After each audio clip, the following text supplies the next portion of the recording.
Hello viewers, मैं हूं कमर चीमा अपने यूट्यूब चैनल कमर चीमा के साथ। व्यूअर्स, अमूमन हम इंडिया पाकिस्तान के हवाले से अब जब डिस्कशन होती है तो पॉलिटिकल चीज़ों या आर्मीज के हवाले बात होती है, लेकिन दोनों ममालिक की जो नेवीज हैं वो बड़ी पावरफुल हैं। और आज मुझे मौका मिला और मैंने रिक्वेस्ट की जनाब अभिजीत सिंह साहब को, जो कि हेड है maritime policy initiative observer research foundation के।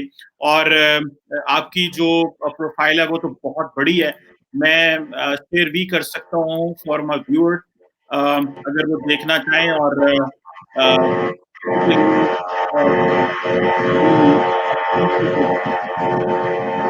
Abhijit Singh. Sir, thank you very much first of all for your time. आपने टाइम निकाला, इसका बहुत शुक्रिया आपका सर। बहुत बहुत शुक्रिया कमर, मुझे इनवाइट करने के लिए अपने शो के ऊपर।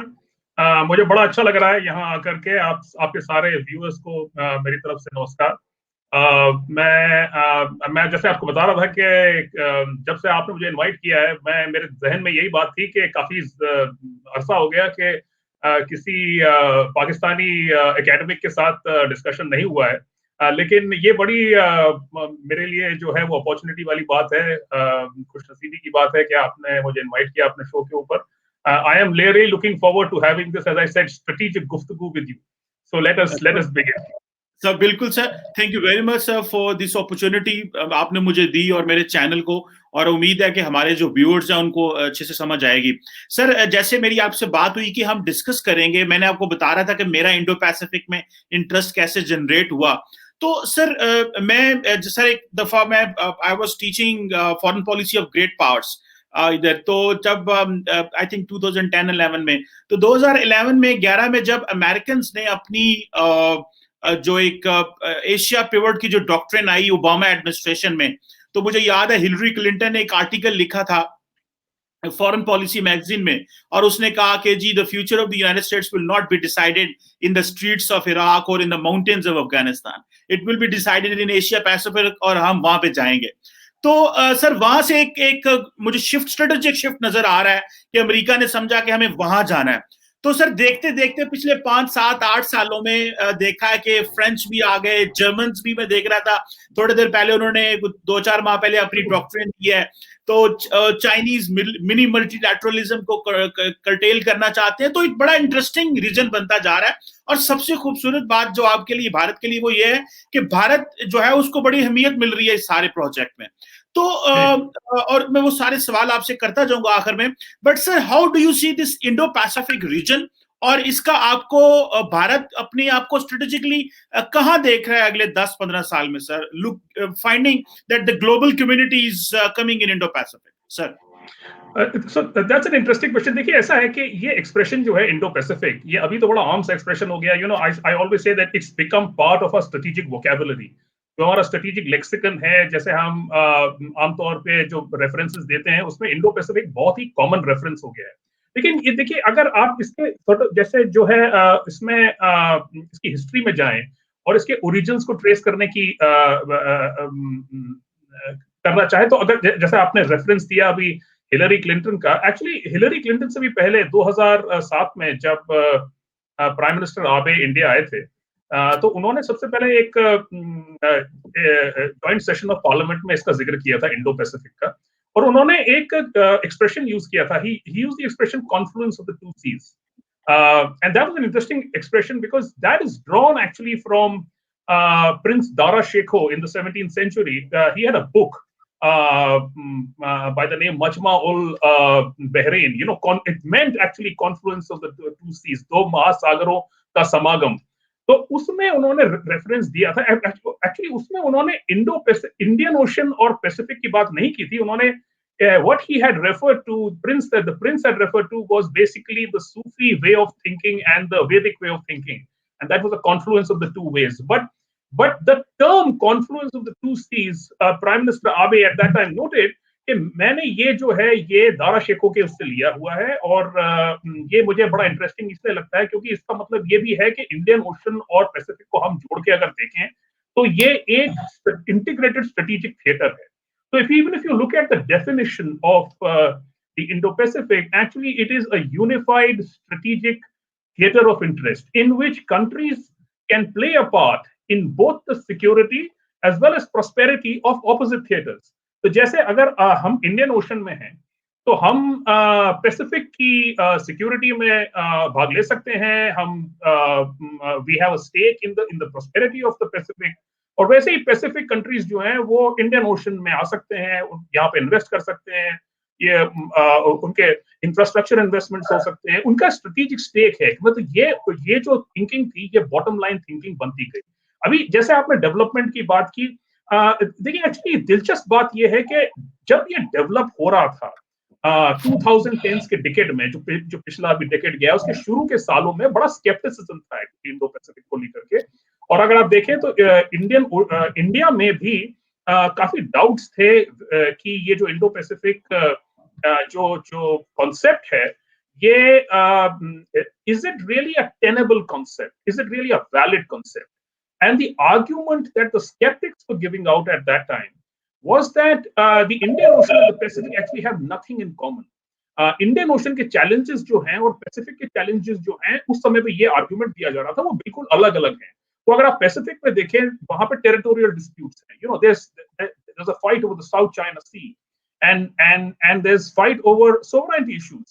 लेकिन इंडियन ओशन में अगर आप देखें तो ऐसी फाइट नहीं है। यहाँ पर जो है वो नॉन ट्रेडिशनल चैलेंजेस हैं कि आपके पायरेसी है, आर्म रॉबरी है, आपके ट्रैफिकिंग होती है, ट्रांसनेशनल क्राइम है, इलीगल फिशिंग है, क्लाइमेट चेंज है, जैसे the small island states of Maldives and Mauritius etcetera, they say that sea levels are rising, we need to do something about it. तो उस टाइप के challenges से कैसे हम देख सकते हैं कि कैसे समझ सकते हैं कि ये स्ट्रेटेजिक थिएटर है। In fact I remember in 2000 I think it was 13 the national security adviser at that time Shiv Shankar Menon, उन्होंने बड़ी इंटरेस्टिंग बात कही। उन्होंने कहा देखिए अगर इसको आप एक थिएटर मान के चलेंगे तो this is going to be like you giving the same medicine to two different patients suffering from two different elements. ये दो अलग अलग बीमारियां हो रही हैं और आपने उनको एक ही वो दवा दे दी है। Now, from there, I think we've come a long way. What has happened, I think, in the past few years is that a strategic shift, as you very rightly noted, has taken place. But that has happened on account of a couple of reasons. पहला ये था जो reason, इसका जो ये मूल कारण आप कह लें ये है कि what is happening is कि इंडियन ओशन और पैसिफिक में एक होमोजेनाइजेशन हुआ सिक्योरिटी का। वो ऐसे हुआ कि पैसिफिक की जितनी कंट्रीज हैं उन्होंने अपने आप को मिलिटराइज करना शुरू किया। जैसे आप देखें साउथ चाइना सी को लेकर के ये फिलीपींस है, इंडोनेशिया है, मलेशिया है, सबने they began to put on military muscle. Of course there was anxiety about China's rise, लेकिन even otherwise they wanted to be in a better position to protect their regional stakes. उसी तरह Indian Ocean में अगर आप देखें, Indian navy काफी strong होने लगी, तो Pakistan navy again began to militarise.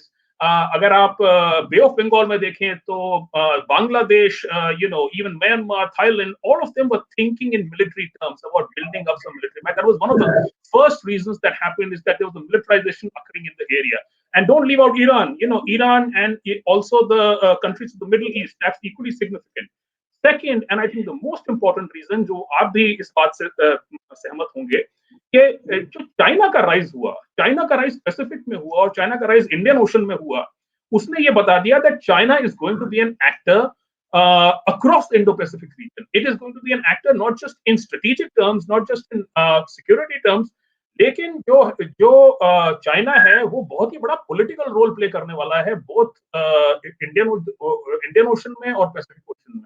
तो अगेन जो हमारे स्ट्रेटेजिक वर्ल्ड व्यू था, जो हमारे अलग अलग पर्सपेक्टिव थे, उनकी सिंकिंग शुरू हो गई। पैसिफिक वाले भी हमारी तरह सोचने लगे इंडियन ओशन की तरह। And I think lastly and I think importantly the fact is के ट्रेडिशनल सिक्योरिटी इश्यूज हैं दोनों स्पेसेस में, उनमें भी काफी जो है सिमिलैरिटी होने लगी। पायरेसी जैसे आप देखें, अब काफी समय तक Pakistan navy also has been involved in the piracy campaign that's been going on off the waters of Somalia. Indian Navy is involved, the Chinese Navy is involved, there's many other navies that are there. But piracy was also a thing in the Pacific. And similarly, if you see, there are other things like armed robbery, IUU fishing, which is illegal fishing, which is transnational crime, climate change, दोनों जगह होने लगा।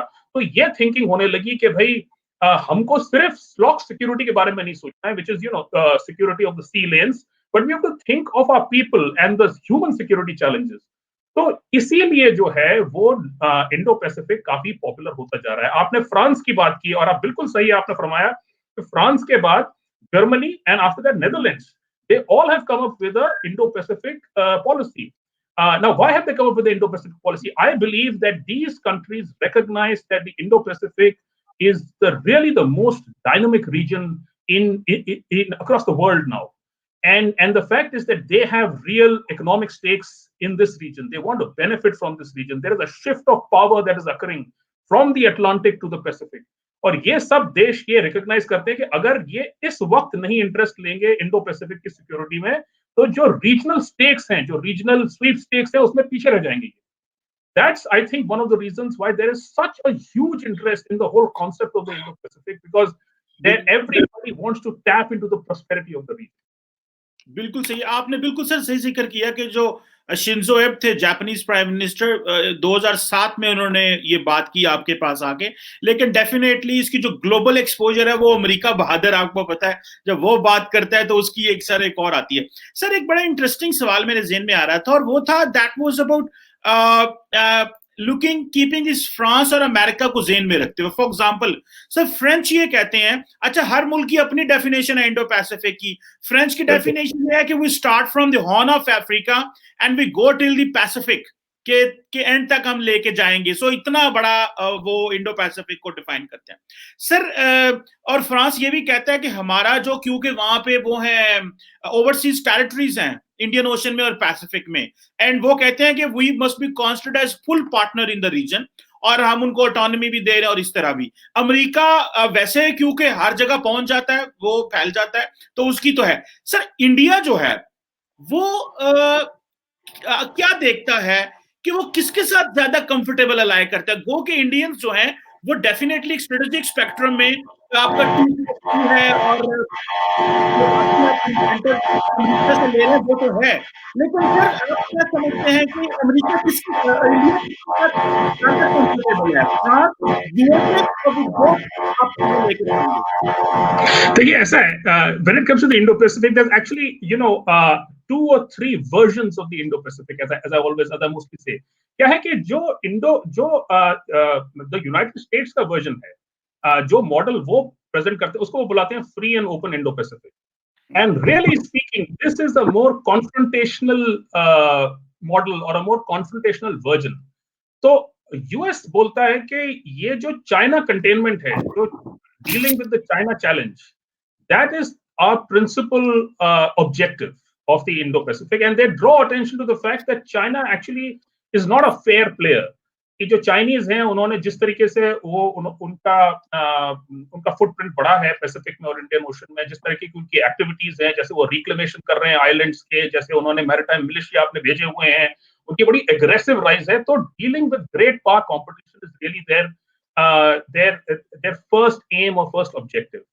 जो India का version है, आप मुझसे पूछ रहे थे where does India stand on the Indo Pacific. India's version, and वो वर्जन वैसे फ्रांस के वर्जन से काफी मिलता जुलता है, वो है एक ज्यादा कंसिलिएटरी, ज्यादा इंक्लूसिव वर्जन. तो हम इंक्लूजन को ज्यादा इंपॉर्टेंस देते हैं और हम ये कहते हैं कि ये जो है this should not be a select club.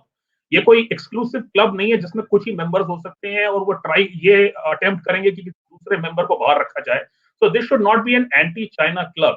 So what we are essentially arguing is that we should consider the stakes of all players in the region, including China.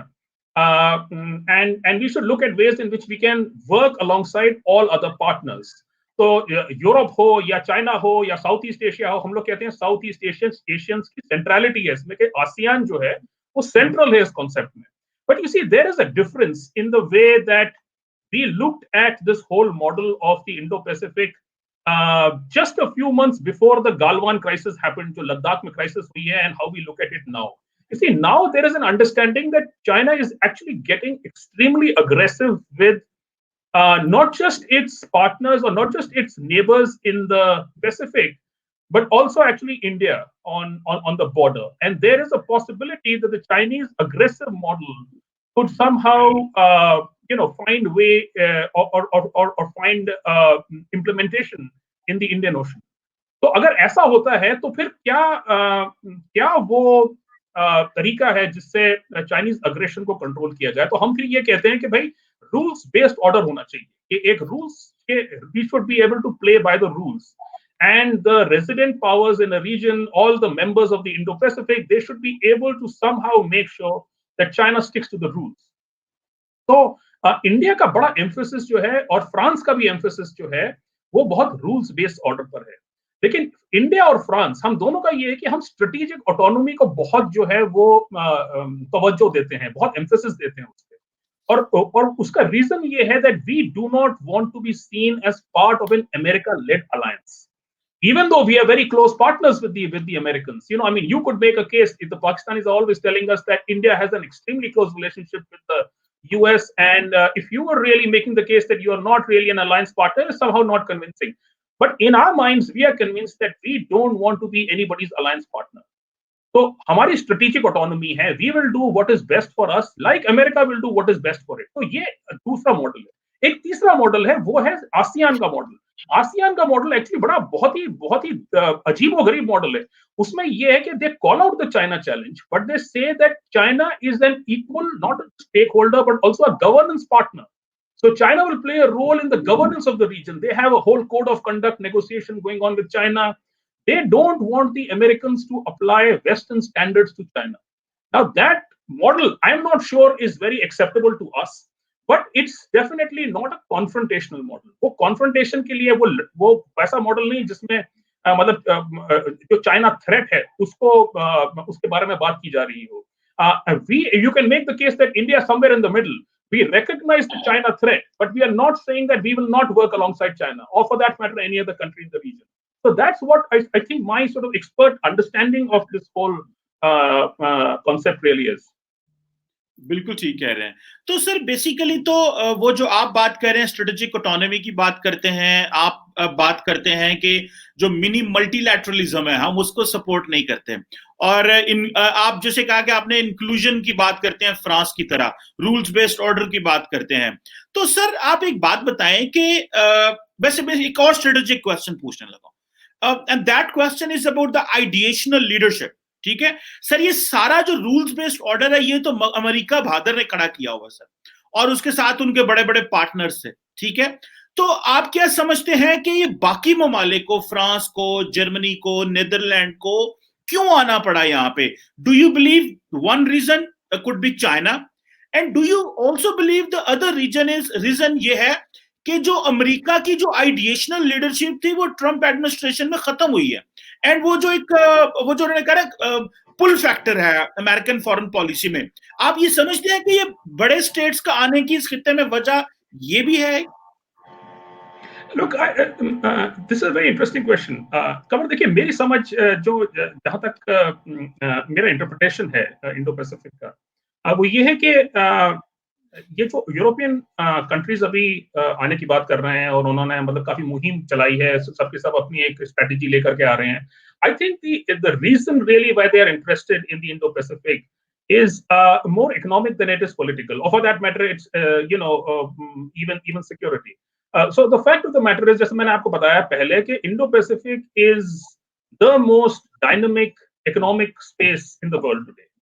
और अगर आप इकोनॉमिक पॉइंट ऑफ व्यू से देखें, ये जितने भी देश अभी बात कर रहे हैं इंडो पैसिफिक में एक रोबस्ट रोल प्ले करने का, उनके कमर्शियल इंटरेस्ट काफी हैं, उनके इन्वेस्टमेंट्स हैं, उनके एनर्जी इंटरेस्ट हैं, some of them are interested in infrastructure creation, capacity building initiatives हैं, उसमें इंटरेस्टेड हैं।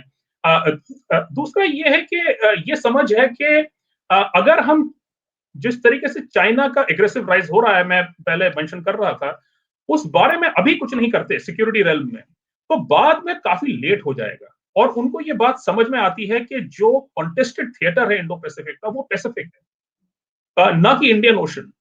तो इंडियन ओशन में वो स्लॉक सिक्योरिटी की बात करते हैं, और स्लॉक सिक्योरिटी में तो चाइना भी अपनी फौजें भेजता है, चाइना ने भी अपनी नेवी भेजी हुई है यहाँ पर, उनको कोई तकलीफ नहीं है चाइना के साथ काम करने में इंडियन ओशन में, जहां तक again this is my understanding of it.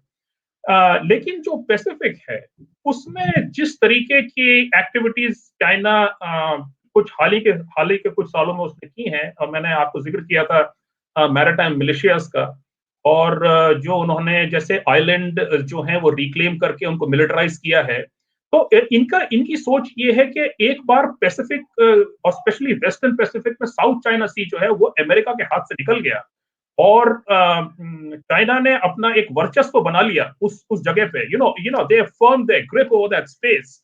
It will be easy for China to project power from there.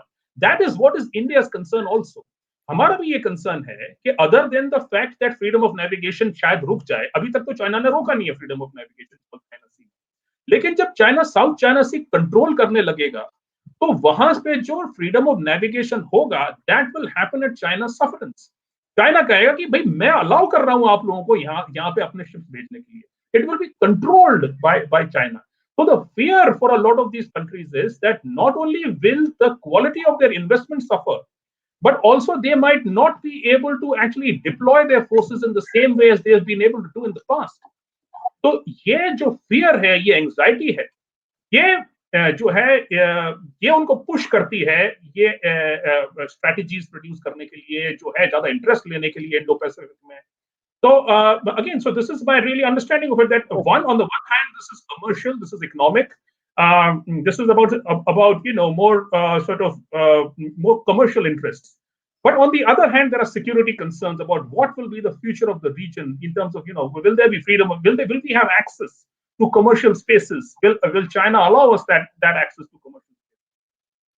बिल्कुल ठीक हो गया. तो सर ये तो बिल्कुल जारी बात है कि कोई इनसिक्योरिटीज हैं, चाइना का राइज है. और सर जो आपने एक बात की आसियान के हवाले से कि वो चाहते हैं कि जो चाइनीज गवर्नेंस मॉडल है उसको भी वो चाहते हैं क्योंकि वो कनेक्टिविटी खत्म नहीं करना चाह रहे. So in return in reality basically they don't want that Americans to use this region as a theatre of war. और जिस तरह उन्होंने पूरी दुनिया में तबाहियां मचाई हैं तो ये ना हो कि इस खित्ते में भी वो इस तरफ हमें लेके चल पड़े. सो सर आप क्या समझते हैं आइंदा आने वाले 10-15 साल में जिस तरह अमेरिकन की प्राइमरीली अप्रोच तो ये है कि they have to go for an economic activity with this ASEAN, India के साथ भी और ब्रॉडर चाइना के ऊपर चेक रखना है. तो आप क्या समझते हैं कि ये इकोनॉमिक ही एंगेजमेंट रहेगी या कि आप समझते हैं कल को इस रीजन में कोई इस तरह की जंग खतरा कुछ हो सकता है? नॉर्थ कोरिया साउथ कोरिया के प्रॉब्लम्स तो ऑलरेडी हैं, चाइना का साउथ चाइना सी में बहुत सारे चैलेंजेस रहते हैं बाकी ममालिक के साथ. सो ये भी काइंडली इस हवाले से इस एंगल को डिस्कस कीजिए. देखिए क्या है, अभी जो बाइडेन एडमिनिस्ट्रेशन आ रहा है, मेरी समझ ये है कि Biden administration is probably not going to be as forward leaning on the concept of the free and open Indo Pacific as probably we saw the Trump administration. तो जैसे Trump administration में ये था कि चाइना चैलेंज को call out करना है, China को टैकल करना है, China is a big power competitor, Russia is a big power competitor. और ये था कि खुलेआम बात होती थी, they made no bones about it. ऐसा नहीं था कि कभी भी ट्रंप एडमिनिस्ट्रेशन में इनफैक्ट स्पेशली प्रेसिडेंट ट्रंप जब वो बात करते थे इस बारे में, उनके हायर ऑफिशियल्स बात करते थे, वो बहुत ही क्लियरली कहते थे कि जो चाइना का चैलेंज ही नहीं है, ये कम्युनिस्ट पार्टी का चैलेंज है. चाइनीज कम्युनिस्ट सीसीपी की बात करते थे. तो उनका जो था बड़ा नो होल्ड्स बार्ड अप्रोच था चाइना की तरफ. लेकिन Biden administration, my sense is actually going to walk back on the whole idea of the free and open Indo-Pacific.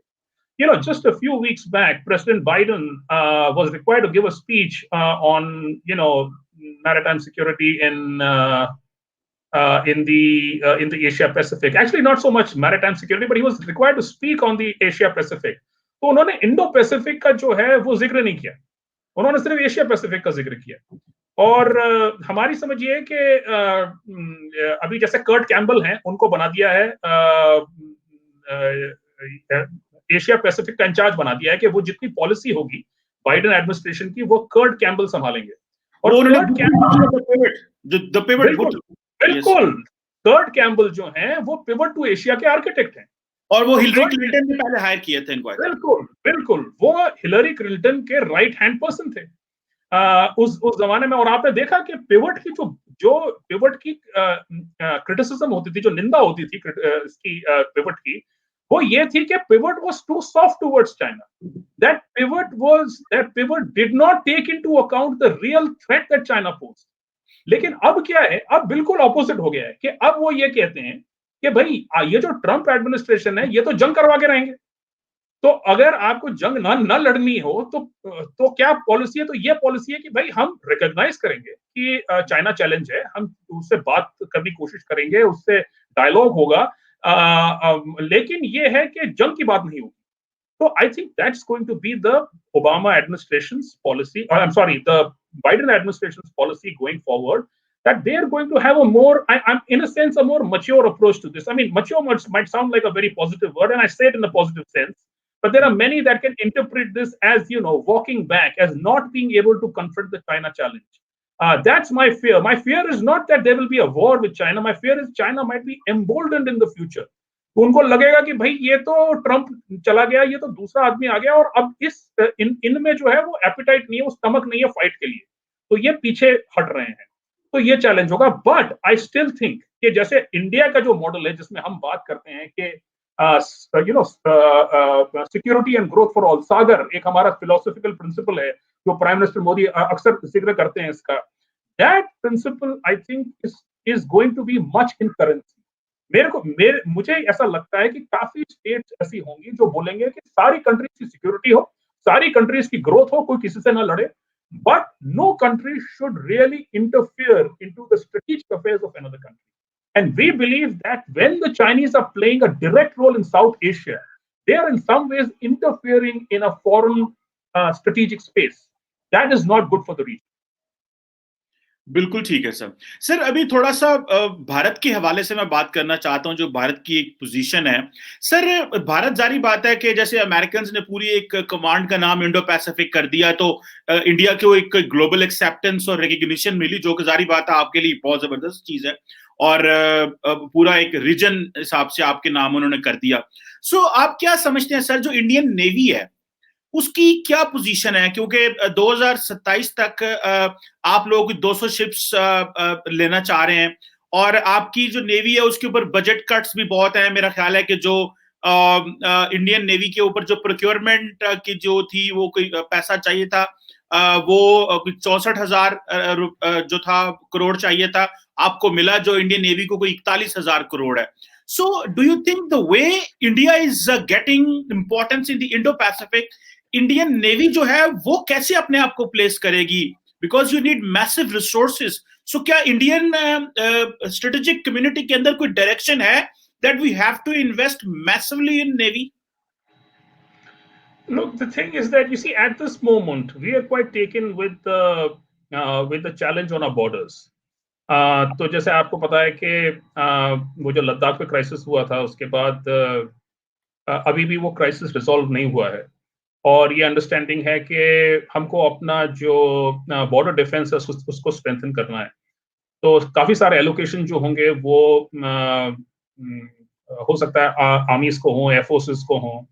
इसका ये मतलब नहीं है कि जो मैरिटाइम चैलेंज है वो किसी भी तरीके से निगलेक्ट हो रहा है। मेरी जहां तक मेरी समझ है वो ये है कि जो स्ट्रेटेजिक एस्टेब्लिशमेंट है न्यू दिल्ली में, उनकी अंडरस्टैंडिंग है that we need a strong navy to project our presence in the neighbourhood, and while the armies and the air force is required to protect our sovereignty on the borders, it is really the navy that is going to be this big ambassador for the country, and so it's incumbent on us to strengthen the navy. तो navy को आपने सही कहा कि अभी कुछ हाल फिलहाल में एलोकेशंस जो हैं वो कम मिली हैं, और शायद फ्यूचर में भी कुछ साल एलोकेशंस कम मिले हैं, लेकिन नेवी ने अपनी वो एक साख बनाई है, अपनी एक जिसे कहते हैं अपनी पोजीशन ऐसी एस्टैब्लिश की है that it's looked upon as what we call as a preferred security partner. We call ourselves the first responders in crisis. We call ourselves the net security providers of security in the region. And really, if you look at South Asia, there is no navy that is as powerful as the Indian Navy. And just not power in terms of raw naval power, but also powerful in terms of being able to build the capacity of partners. तो navy, Indian navy जो है वो अपने आप को सिर्फ एक war fighting force नहीं मानती है, और आपका ये कहना सही है कि अगर आप प्योरली वॉर फाइटिंग एस्पेक्ट से देखें, हो सकता है कि हमको कुछ टाइम लगे अपने आप को चाइनीज से मुकाबला करने में, क्योंकि जो चाइनीज नेवी है वो इस वक्त काफी स्ट्रॉन्ग है. In fact the Chinese are actually aiming to be competitors of the US. So there's really no competition between the Indian Navy and the Chinese Navy, except if you talk about the Indian Ocean, which we dominate. The Indian Navy dominates the Eastern Indian Ocean in particular. But otherwise, जो हमारे यहाँ discussion होते हैं, वो सिर्फ इस बारे में नहीं होते हैं कि how do we meet the China challenge. The fact of the matter is that we are also looking at being reliable partners for Southeast Asian countries. You know, we want to be able to underwrite security in Sri Lanka, in Maldives. हम लोग easy patrolling करते हैं वहां पर. तो मेरे ख्याल से वो सब एक्टिविटीज जो हैं वो होती रहेंगी, हमारा कैपेसिटी बिल्डिंग चलता रहेगा, हमारे जॉइंट एक्सरसाइजेस होती रहेंगी. और पोस्ट कोविड वर्ल्ड में ना सिर्फ इंडिया बल्कि all other Indian, even China for that matter, every maritime security agency is going to be stressed because of the shortage of resources. And I think going forward, that is just going to be a challenge which all of us will have to deal with. I mean, I can talk for the Indian Navy because I have been a part of it. I have served in it for a few years. But I'm sure the same thing is also true for the Pakistan Navy, and the same thing might be true even for the US Navy for that matter. That in the post-COVID era, there's going to be a lot of, it's going to be a constrained fiscal environment. There will be very little resource, very little cash to splurge on military activity. So we are going to have to be careful, and beyond that, we are going to have to look at ways in which we can cooperate. इसीलिए Indian navy ने ये बात की है कि भाई हमको एक कोऑपरेटिव एटमॉस्फेयर बनाना चाहिए. हमारे आप काफी एक्सरसाइजेस देखें जो होती हैं इंडियन ओशन में काफी पार्टनर्स के साथ, वो बहुत non traditional security, traditional security, बहुत ही कोऑपरेटिव जो है वो जिसमें वो वो भी सर डिस्कस करता हूं मैं. सर एक छोटा सा सवाल इसमें है, जस्ट इसको देख लीजिएगा कैसे आपने आंसर करना है, कि जब बिपिन रावत साहब जो भी आपके सीटीएस हैं, since he doesn't want a third aircraft carrier for India, but the strategic community जो है इसके अंदर there is a belief कि since he's been office there is a sort of there is वो जो है ना कोई इशू आ रहा है ट्रस्ट का, या वो नेवी को उतनी अहमियत उस तरह नहीं है. जैसे कि आपने बड़ा अच्छा कहा कि प्रेफर्ड सिक्योरिटी पार्टनर है और हम नेट सिक्योरिटी पार्टनर हैं ऑफ द एंटायर जो आपकी इंडियन सिक्योरिटी का है. सो इज दिस समथिंग कि एक न्यू पोस्ट क्रिएट हुई है, या आप और जिस तरह मैं तो समझता हूं कि जिस तरह इंडिया को अहमियत मिल रही है इंडो पैसिफिक में, तो जाहिर बात है आपके रिसोर्सेज और कैपेबिलिटी और डिसीजन मेकिंग में आपकी कैपेसिटी बढ़ जानी चाहिए. Look, I think, as far as General Rawat is concerned, the fact of the matter is that when he came to office with a certain mandate. और मेरी ये समझ है कि वो जो कर रहे हैं, उनका जो सोचना है वो उस मैंडेट को पूरा करना चाह रहे हैं. तो उनकी अंडरस्टैंडिंग है, उनको जो है वो जॉइंटमैनशिप क्रिएट करनी है सर्विसेज में, उनको जो है रिसोर्सेज को ऑप्टिमाइज करना है. वो ये सोच के आए हैं कि जितनी भी तीनों सर्विसेज के जैसे एक्सपेंडिचर है उसको किसी तरह ऐसा ऑप्टिमाइज किया जाए और स्ट्रीमलाइन किया जाए कि डुप्लीकेशन ना हो, और जिस सर्विस को जितना मतलब जिसकी रिक्वायरमेंट है वो रिक्वायरमेंट जो है वो ठीक तरीके से पूरी हो जाए. अभी जो एयरक्राफ्ट कैरियर है, I mean, I can actually speak on both sides. From his perspective, it is an extremely expensive proposition. The new aircraft carrier is going to cost us anything in the region of 50 to 20 billion. It perhaps even more. Overall, if you sort of were to account for not just the aircraft carrier but also the assets on the aircraft carrier, that is huge money. We can get a couple of submarines in that. So basically what he's saying is, by army logic, he says that what's the point of getting such an expensive platform if you could, make with two more submarines. But the naval practitioners, the senior naval officers, they point to the fact that the aircraft carrier actually sits at the heart of the Indian Navy's security strategy. And that we will not be a pale shadow of the force that we have been so far if we don't have a third aircraft carrier. क्योंकि क्या होता है कि aircraft carrier को operate करने की skill होती है, वो skill over the years आप develop करते हैं. अगर आप इस अहम मोमेंट पर अगर आपने एयरक्राफ्ट कैरियर नहीं इंडक्ट किया, तो over a period of time those skills will die out. You will not be used to be operating aircraft carriers because you won't have an aircraft carrier. फिर आप 10-12 साल बाद जब सोचेंगे कि भाई आप एयरक्राफ्ट कैरियर इंडक्ट करते हैं, तब तक बहुत लेट हो गया होगा. So the fact of the matter is that the Navy isn't very keen up to give up its requirement for a aircraft carrier, because it is not the Navy's requirement, it is the nation's requirement to have a third aircraft carrier. If you have to project power, not just hard power, but even soft power, you need a big asset. A submarine cannot project power in the same way that an aircraft carrier can. Moreover, the more important thing is, and I think General Rawat appreciates this point, that aircraft carriers are projecting power even in peacetime. Submarines are capable of projecting power only on occasions of war. You need a conflict to be taking place for warships and submarines to go and do what they do. But an aircraft carrier has a different kind of appeal. It has a psychological dimension. So my understanding as a naval practitioner, as a former naval practitioner, is that it's very hard for the Indian Navy to give up its demand for an aircraft carrier. And I would say that is not just the Indian Navy. That is equally true for all the other navies that operate aircraft carriers. The French, for example, are getting a second aircraft carrier. The Chinese now are aiming for 6 aircraft carriers. That logic कि भाई हमको हमारा submarine से काम चल जाता, अगर Chinese का चल जाता सबमरीन से, तो चाइनीज ने भी सिर्फ सबमरीन बनाई होती और एयरक्राफ्ट कैरियर नहीं बनाया होता. So I mean, this is the sort of how should I put it, fallacy that underlies this whole debate, that you can replace an aircraft carrier with submarines. But I'm not blaming General Rawat. I'm saying he is doing the job that he was brought in to do. It's just that these are circumstances, these are conditions in which he has to take some hard decisions. And even if he takes a hard decision that does not favor in the Navy, I will completely understand why he's done it, even if I will not support it.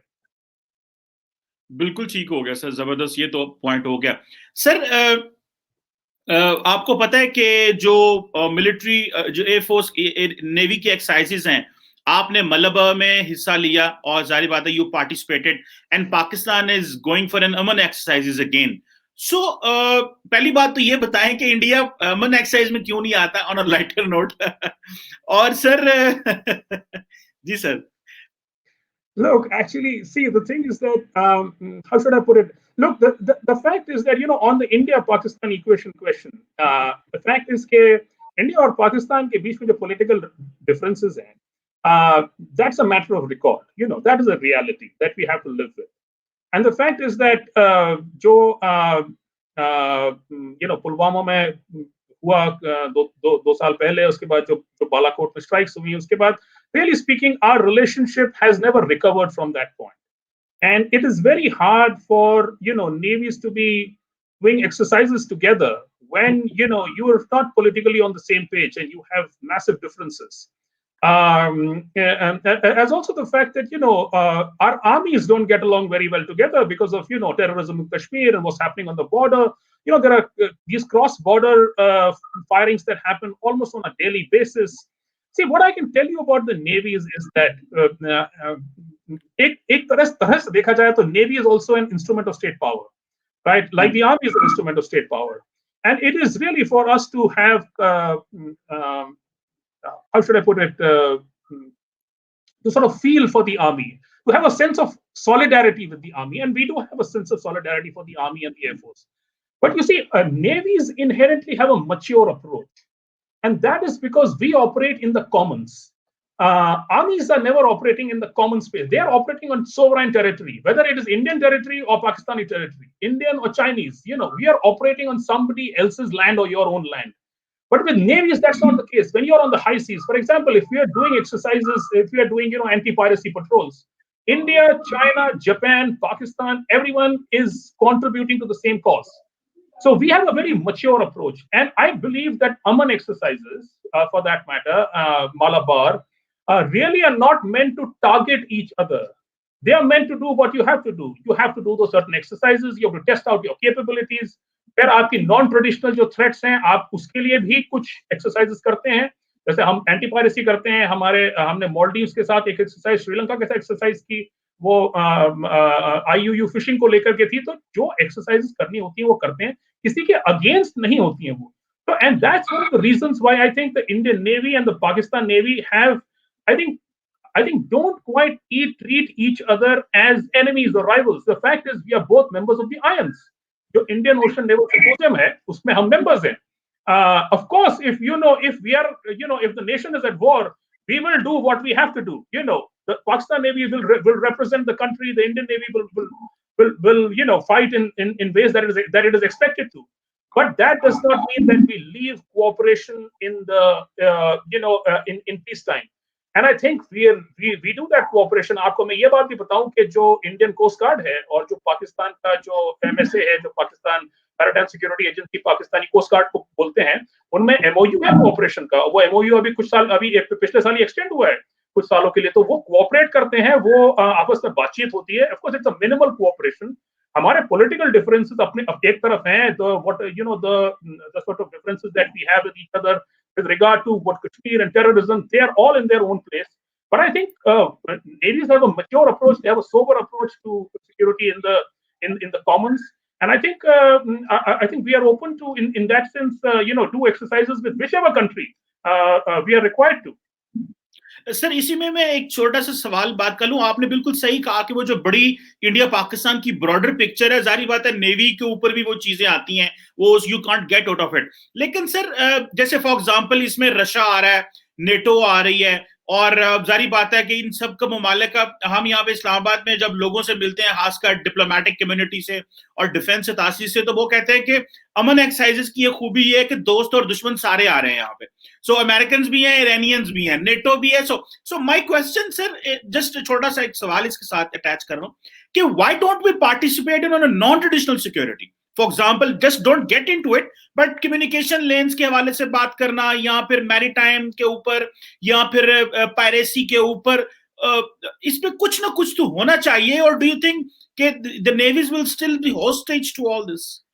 You see that let me also say this to you, that when it comes to the Pakistan Navy, they have some real apprehensions about the Indian Navy, right?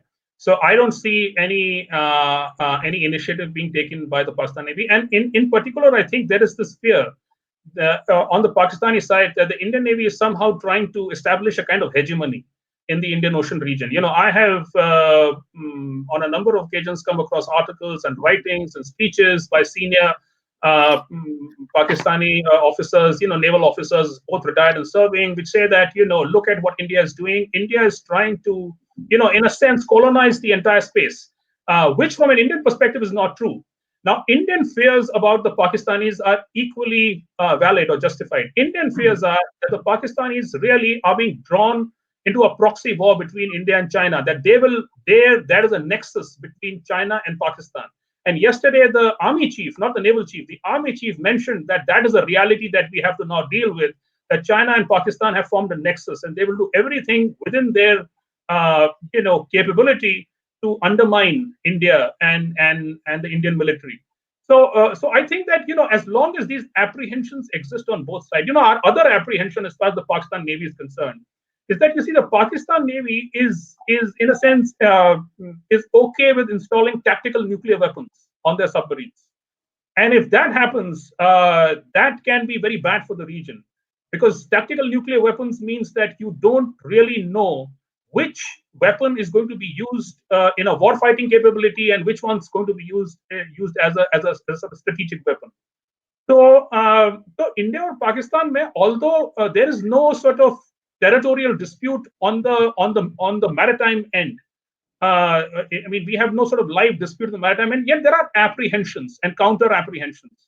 And as long as those apprehensions exist, even though I don't believe these are huge, a dialogue can sort out a lot of these problems. But you see, you have to understand this is politically not a very good moment.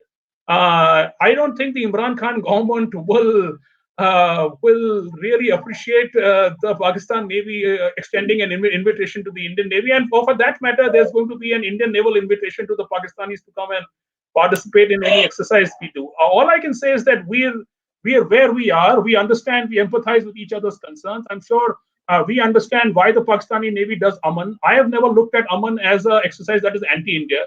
I can talk for myself. I don't know. But when the Pakistanis are exercising with the Chinese, जो Sea Guardian exercise करते हैं, उसकी सारी exercises जो होती हैं, ये शंका है इस तरफ हमारी तरफ कि वो सारी exercises anti-India होती हैं, और या मतलब वो सारे जो exercise के games जो वो play करते हैं, that is basically gaming Indian posture.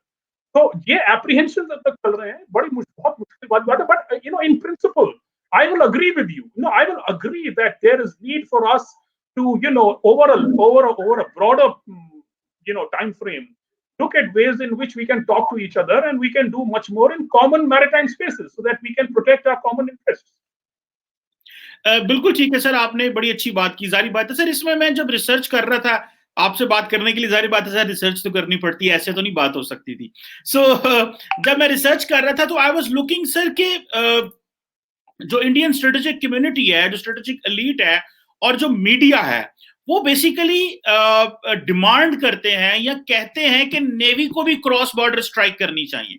और इस हवाले से अगर मैं इस सवाल को लिंक करूं कि जो इंडियन आई थिंक जो नेवल चीफ हैं, उन्होंने ये कहा कि जो है फॉर एग्जांपल के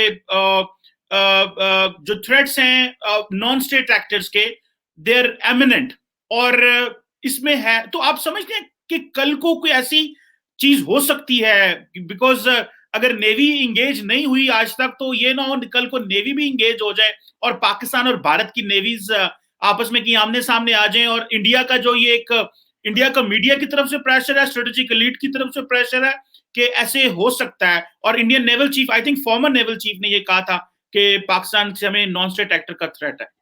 नहीं, देखिए, ये आपने बहुत ही इम्पोर्टेंट इशू रेज किया है, and I will explain this issue in a little bit of detail. You see, the fact of the matter is कि जब वो 26/11 incident हुआ था, मुंबई पर अटैक्स हुए थे, there was some evidence to point out that there were some sections of the Pakistani state, ISI, etc. Maybe not everyone in the ISI, maybe some, S Directorate or someone that actually trained those terrorists, those militants that came onto that came to Bombay and that were responsible for the carnage in Mumbai. और इसमें काफी ये था, तो उस time पर हमने ये एक नया टर्म इजाद किया, एक एक्सप्रेशन आया कि हाइब्रिड टेररिज्म। और हाइब्रिड टेररिज्म ये होता है कि नॉन स्टेट एक्टर्स होते हैं, उनको स्टेट की सपोर्ट होती है और वो फिर ट्रेनिंग लेकर के वो आकर के अटैक्स करते हैं। और क्या होता है, प्लॉजिबल डिनाइबिलिटी होती है स्टेट के पास। स्टेट बोलती है कि भाई हमें तो पता नहीं, ये कोई होंगे टेररिस्ट जिन्होंने जाके अटैक किया है। So that kind of thing happened, and there was a real apprehension following those attacks in 2008 that there was institutional help provided to those terrorists. But there's a second reason, let me tell you, कि जो Pakistan navy का ship Zulfikar पे जो एक attack हुआ था 2014 की बात है ये, जिसमें अलकायदा वगैरह इन्वॉल्व थे, उसमें भी कुछ जूनियर ऑफिसर जो थे, they had been radicalized by the Al-Qaeda and the Taliban, etc. And that radical ideology had seeped, there is a sense, has seeped into the junior cadres of the Pakistan Navy. So that means that even if the people on the top are somehow not willing to call for a certain strategy against India, it is entirely possible that the people lower down have made their own strategy, and they can use naval assets to launch attacks on the Indian side. So this apprehension continues to be there, that there are elements within the Pakistani state that are training some of these terrorist groups, the Lashkar in particular, to carry out attacks on India. Only last year there was an intelligence report that said that close to Republic Day there will be a strike like this by some Pakistani trained frogmen. Frogmen मतलब वो जो पानी में तैर के आएंगे और आपके हार्बर में अटैक करेंगे। तो ये मुद्दा तो बड़ा लाइव मुद्दा है, और काफी लोग यहाँ बिलीव भी करते हैं कि maybe not the Pakistan Navy itself, but some elements of the ISI, etc., were behind planning and executing those attacks that happened in Mumbai, as also the attacks that happened on the Zulfikar. उसमें भी कुछ जो terrorist थे उनको institutional support था। Sir, पहली बात तो यह है कि जैसे आपने बात की, मेरा नहीं ख्याल कि पाकिस्तान आर्मी, एयरफोर्स, नेवी और जो बाकी लॉ एनफोर्समेंट एजेंसीज हैं, उन्होंने एक पिछले 15-18 साल से बहुत बड़ी दहशतगर्दी की जंग लड़ी है। And we know, and the world knows के there is never been a single incident of mutiny, और कोई सुसाइड नहीं है और कोई डिसऑर्डर नहीं आज तक हुआ। कभी कहीं पे पाकिस्तान में ये साथ नेक्स्ट डोर पूरे जो नेटो आए हुए थे, आईएसएफ आए हुए थे, कितने मामलात खराब हुए वहां पे, गोली मार लेता था, क्या होता था, लेकिन there is not a single event. One thing. Second, जारी बात है कि पूरी दुनिया में जब ये रिलीजियस एक्सट्रीमिज्म थी तो पाकिस्तान में जो डिफरेंट तबके होते हैं, वो आर्मी के हो, नेवी के हो, एयरफोर्स हो, आर्म सोसाइटी हो, they have different political and religious perspectives. लेकिन जारी बात है, when it comes to when you are a part of the structure, you have to obey and behave. So मेरा ख्याल है आज तक कभी इस तरह की चीज ना हुई है, और जो कभी एक दो मिसालें जिक्र आई हैं वो they have been tackled properly और बड़े एफिशिएंटली वो सिस्टम ने कर ली। सर बातें करने को तो वो ये भी कहते थे वो 60 किलोमीटर दूर तालिबान आ गए हैं न्यूक्लियर वेपन्स के, तो फिर इंटरनेशनल एटॉमिक एनर्जी एजेंसी ने कहा जी कि पाकिस्तान के पास जो न्यूक्लियर वेपन्स हैं वो तो सेफ एंड सिक्योर है और कोई ऐसा मसला नहीं है। प्रोपेगेंडा तो हमारे खिलाफ बहुत हो रहा है, जैसे you spoke about the hybrid terrorism की आपने बात की।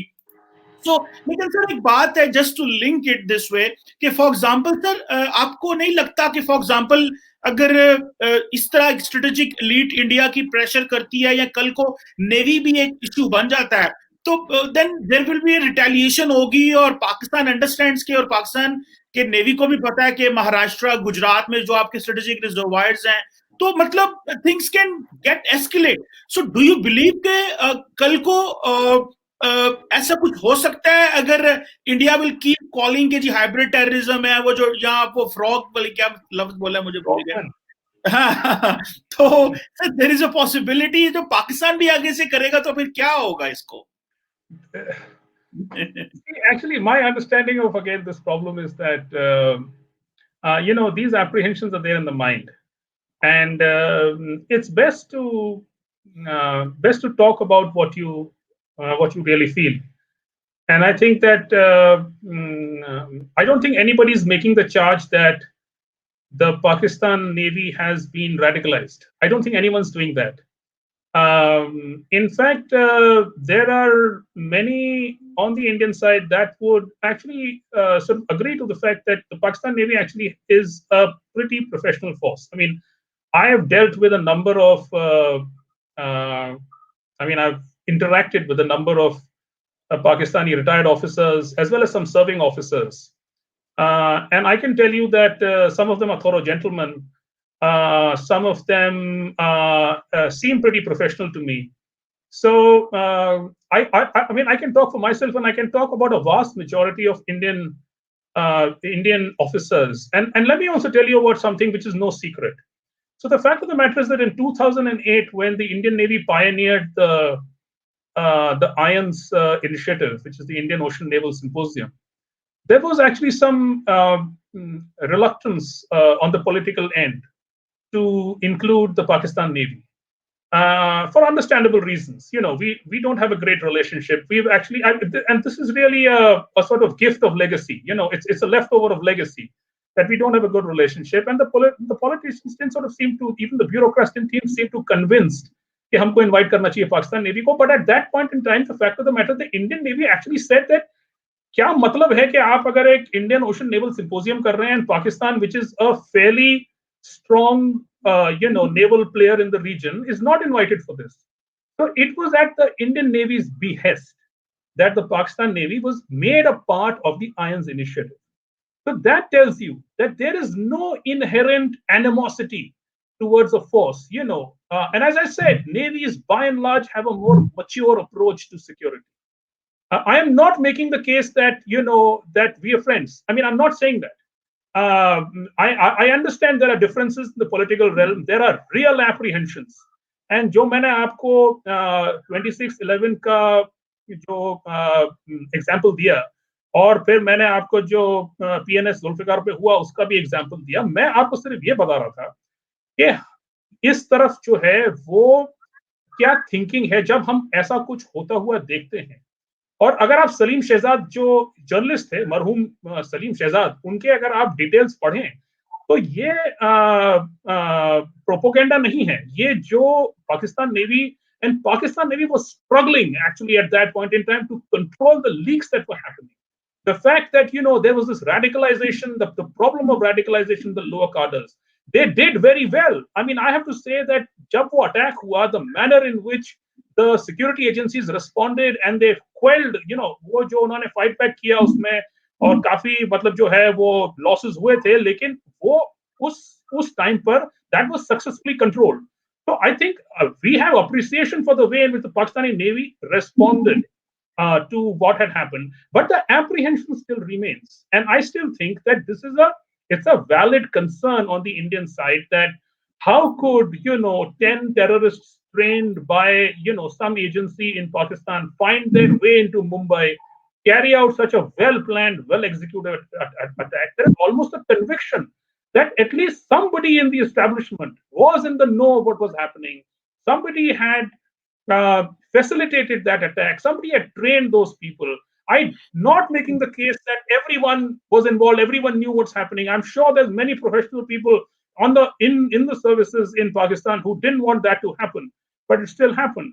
And I don't think this is going to lead to any naval confrontation between us. I still think that both the Pakistani, मैं तो ये कहूंगा कि आप ये देखें कि जब बालाकोट पे स्ट्राइक्स हुई थी, both sides, even the armies, created off ramps to de-escalate. Army, जिनकी levels of tension are far higher than the navies, उन्होंने भी एक point के ऊपर दिखा के certain maturity दिखाई.